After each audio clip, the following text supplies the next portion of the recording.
The sound of glass shattering was the last thing Zhang Jun heard before the world exploded into flames. That he wasn't the kind of person who imagined his life would end in a chemistry lab.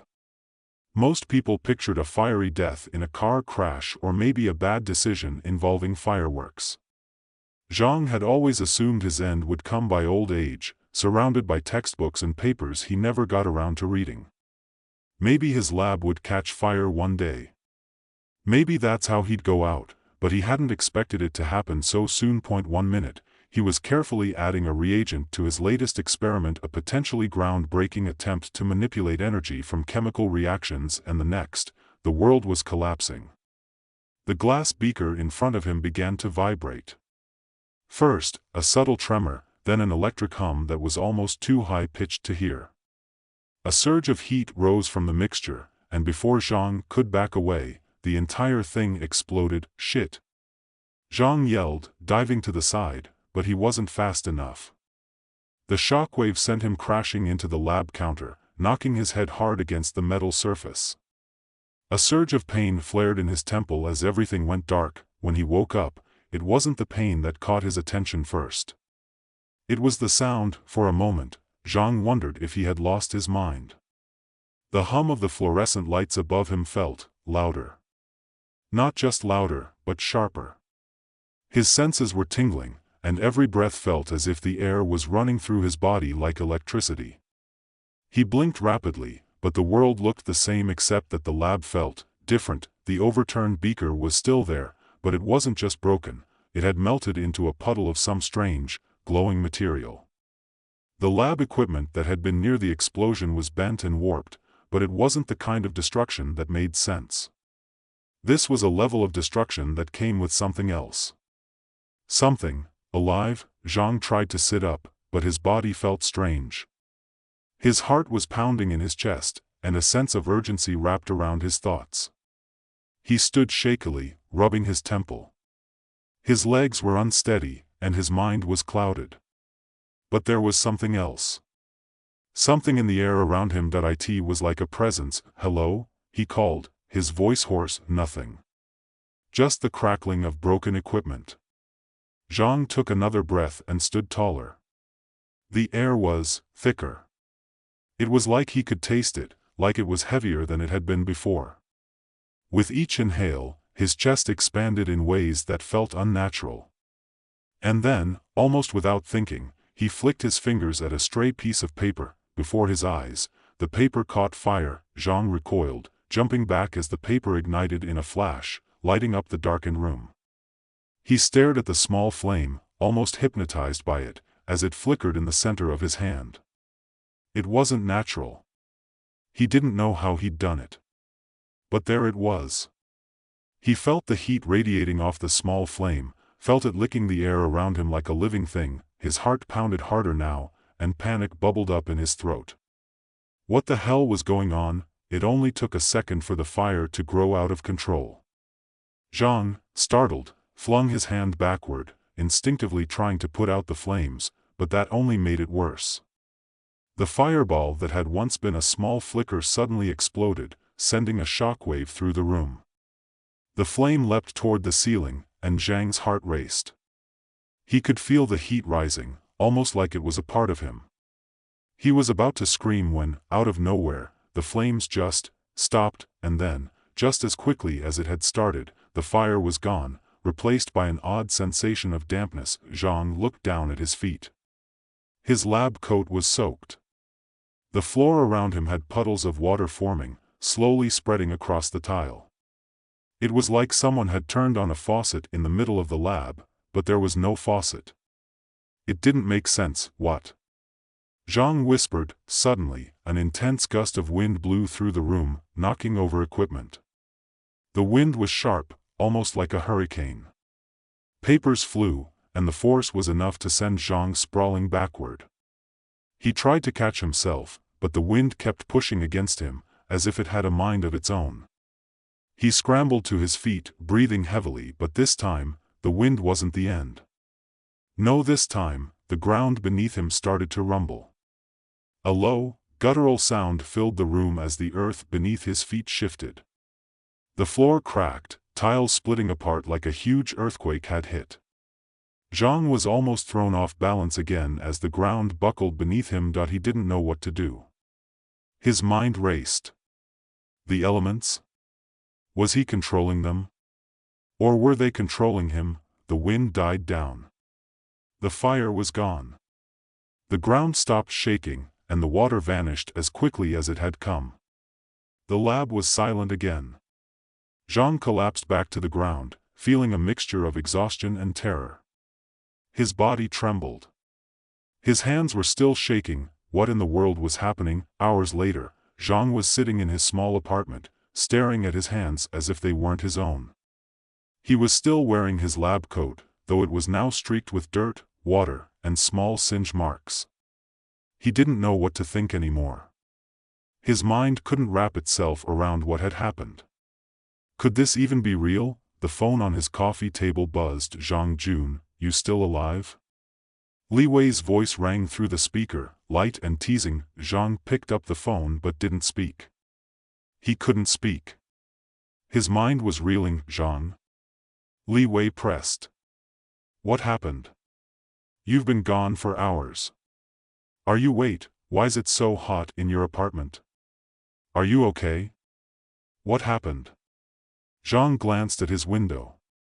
He hadn't noticed the heat building in the room.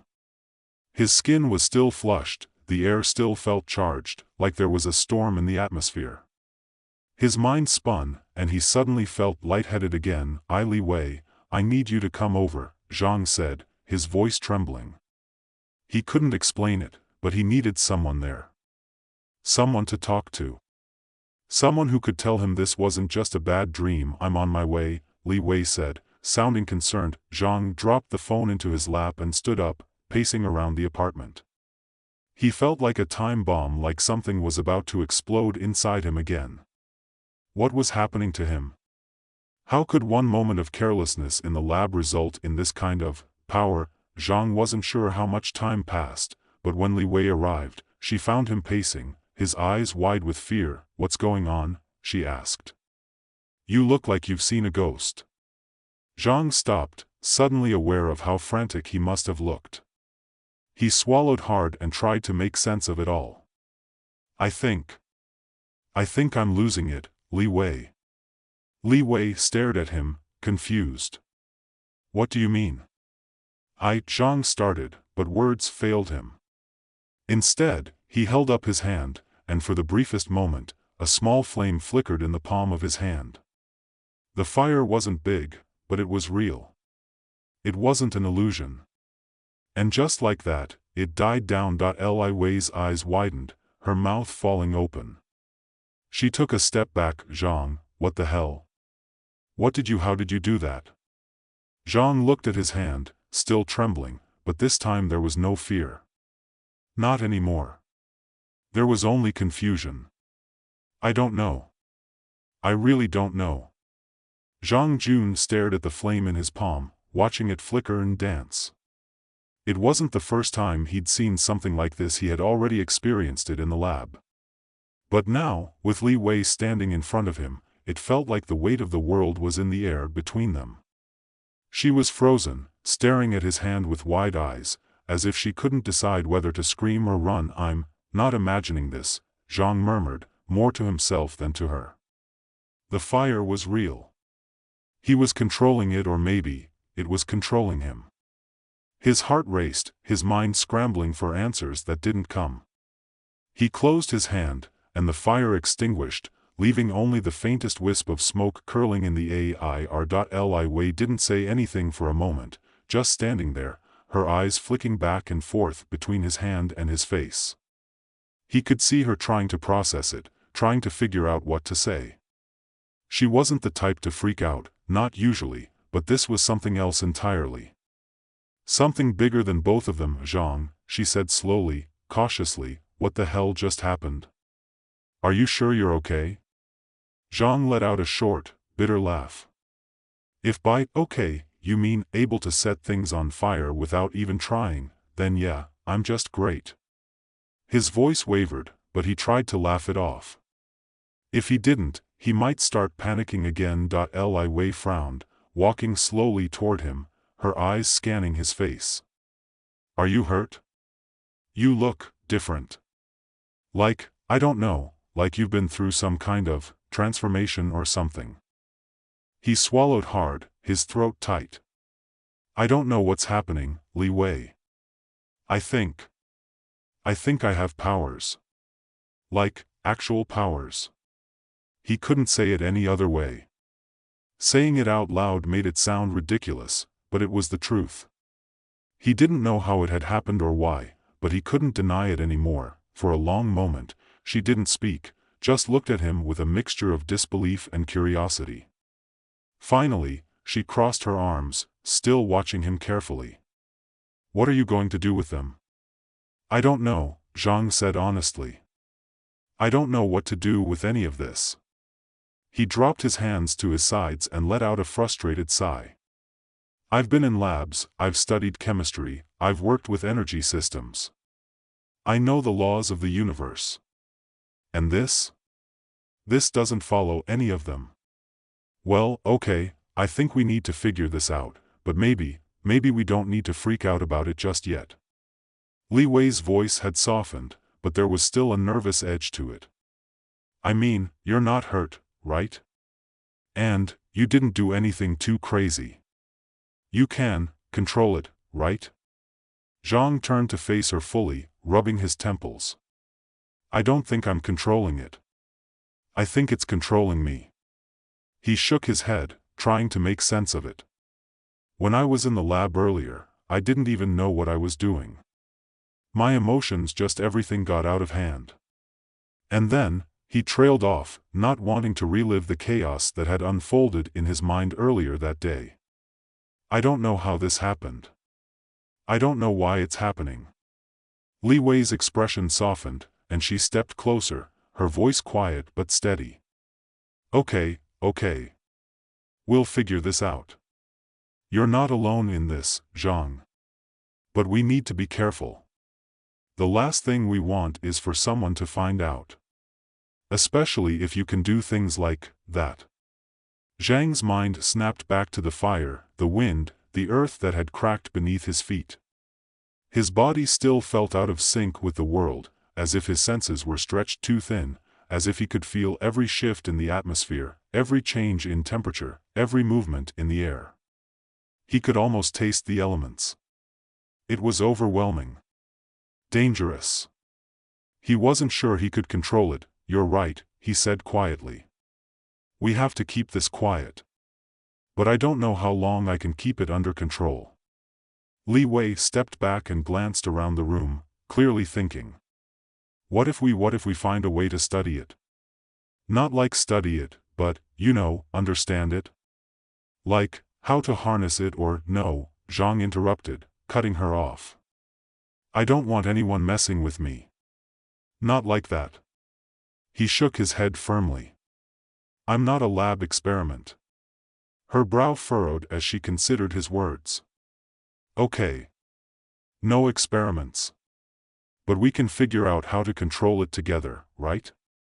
You don't have to do this on your own." Zhang hesitated, his eyes drifting toward the window. The evening sky was darkening, but he didn't feel like the world outside was the same. The elements, they were inside him now. Every emotion, every surge of thought, seemed to make the world around him respond. He had power, but it was the kind of power he couldn't predict.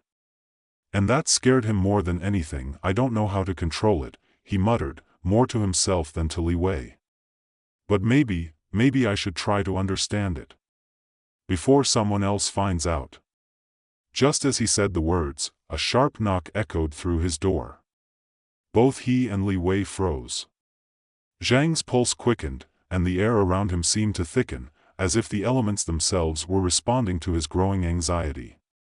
He didn't know why, but the knock sent a cold chill through him. "I'll get it," Li Wei said quickly, though there was an edge of uncertainty in her voice.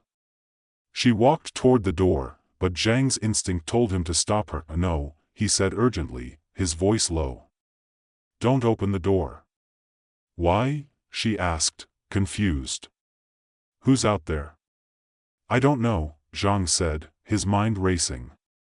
He had a sinking feeling, a cold knot in his stomach that made him almost certain that whoever was out there wasn't someone he wanted to meet right now. His hands trembled slightly as he clenched them into fists. Something's wrong. I can feel it. Li Wei hesitated, her hand still hovering over the doorknob. The knocking came again, this time more insistent. I don't know what to do, Zhang whispered, feeling like a rabbit caught in a trap. His emotions surged: fear, confusion, anger, frustration, and suddenly, the room grew warmer, the air thick with tension. Without thinking, Zhang raised his hand, trying to steady himself. In an instant, a burst of wind shot through the apartment, sending the door crashing open with a force that shook the walls. Standing in the doorway were two men, dressed in dark suits. They were older, both of them wearing sunglasses, even though it was already dark outside. They didn't look like ordinary visitors. Their posture was rigid, controlled. Dangerous. Zhang's blood ran cold. One of them stepped forward, his voice low and smooth. Zhang Jun. We've been looking for you. Zhang's mind raced. He recognized that voice, the authority behind it. He recognized the dark, almost military aura they radiated. The government. The ones who had been watching him. Who are you? Li Wei asked, her voice firm, though she was clearly shaken by the sudden intrusion. The man didn't even glance at her. We're here to make sure Zhang Jun comes with us. We've got plans for him. Zhang felt his stomach drop. Plans. He knew what that meant. It was the same as saying, we want to control you. His heart pounded in his chest as the weight of their words sank in. There was no turning back now. The government had found him. They'd come for him. Get out of my apartment, Zhang growled, his voice sharper than he intended. The man didn't flinch. You don't have a choice, Zhang. Zhang's blood boiled. His emotions, his fear, his rage, his desperation rushed to the surface, and without thinking, his powers flared up again. The air around him crackled with energy. He could feel the heat rise. He could feel the wind swirl, the earth tremble beneath his feet. This time, Zhang was ready. His fear gave way to something else: determination.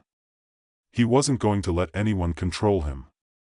Not again. With a sharp breath, he clenched his fist, and the world seemed to bend to his will. Zhang's pulse thudded in his ears, his breath coming quick and shallow as the two men stood in the doorway, unfazed by the intense pressure of the atmosphere around them.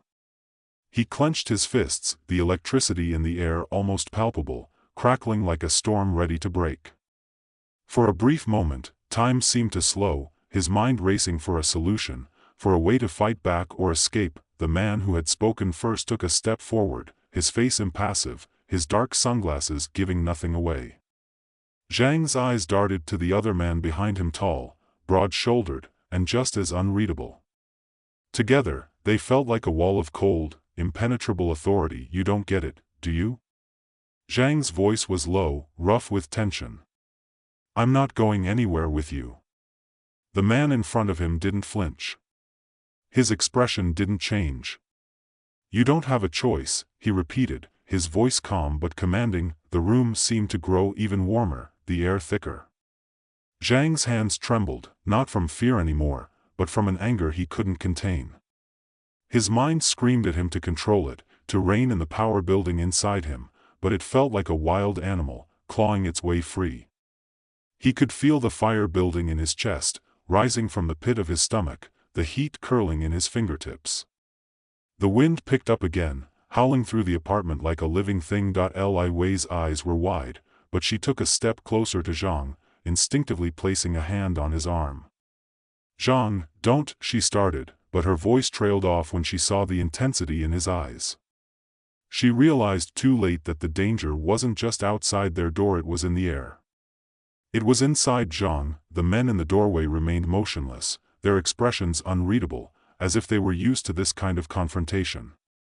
The one in front spoke again, but this time, there was a subtle shift in his tone, a flicker of something almost knowing. Zhang Jun, you've been marked, he said, his words slow and deliberate. You can't run from this. The sooner you accept it, the easier it'll be for everyone. Zhang's chest tightened. Marked. He could feel the heat in his chest flare, and for a moment, he thought he might explode, right there in the apartment, incinerating everything in his path.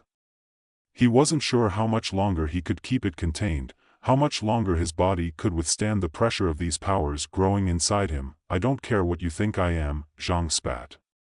His voice shook with fury now. I'm not your weapon. For a split second, there was a flicker of something in the man's eyes, a flicker of amusement, maybe.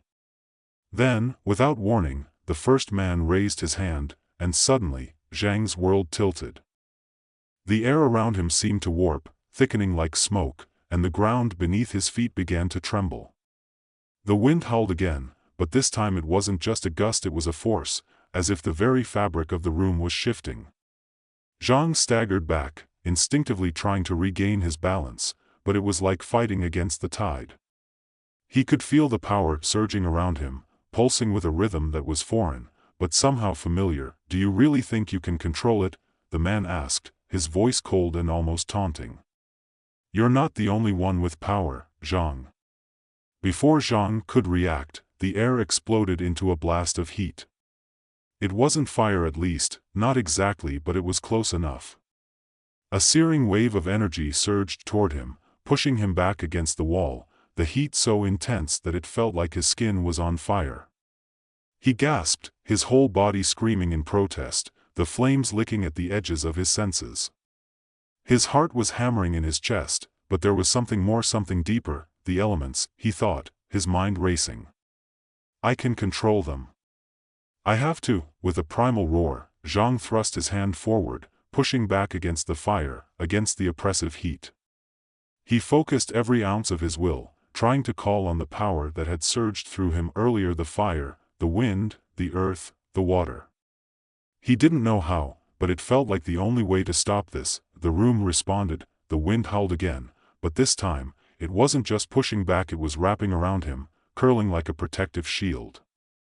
The air pressure shifted, the temperature dropped, and in an instant, the fire that had been threatening to consume him was extinguished. Zhang could feel the fire inside him still, but now it was tempered, controlled. The wind calmed, settling into a slow, gentle breeze. He stood there, chest heaving, sweat trickling down his face. The men at the door didn't seem surprised. They'd seen this before. They'd known it was coming. You're not the first, the man said, his voice low, almost sympathetic now. There are others. People like you. But you are the most promising. Zhang felt a chill run down his spine. Promising. He didn't want to be part of whatever twisted agenda they were planning. He didn't want to be part of their system, their experiments, their control. He wasn't some weapon. I'm not your weapon, Zhang said again, this time with more conviction, his voice steady despite the fear swirling inside him. I won't let you use me. The man's lips tightened into a thin line. You don't have a choice. We'll give you time to reconsider. But you're coming with us, one way or another. The wind swirled again, but this time it was a warning. Zhang could feel the elements responding to him, sensing his anger and his fear. They were a part of him now, a raw, untamed force that he barely understood. But he could control them. He had to. The men exchanged a glance. Without another word, they turned to leave, the door shutting softly behind them. Zhang stood frozen, his mind reeling with 1,000 questions, 1,000 doubts. But one thing was clear, they would be back. He had just made himself a target. Li Wei was standing a few feet away, still in shock, her arms crossed tightly over her chest. Her face was pale, her lips pressed into a thin line. She didn't say anything at first, just watched him as if trying to process everything that had just happened. Zhang, she said quietly, her voice strained. What now? He didn't answer right away. He couldn't. What could he say? That he was going to run? That he was going to fight? Both options felt like they would lead to the same place. The government had found him. They knew what he could do. And if they wanted him, they wouldn't stop until they had him. He glanced out the window, watching the city stretch out below them, the neon lights casting long shadows across the streets. He didn't know what he was going to do. He didn't know how he could keep running, keep hiding. But he knew one thing for certain, that he wasn't going to let them control him. Not without a fight. I don't know yet, Zhang said quietly. But I'm not going down without one. Li Wei nodded, though her expression remained tense. Then we'll figure it out together. The weight of his decision hung heavily between them. Zhang could feel the air around them shift again, the elements restless, waiting. But this time, he wasn't afraid. He had control now. He would find a way to protect himself. To protect everyone he cared about, and if the government wanted a war weapon, they were going to get one. But they wouldn't get him.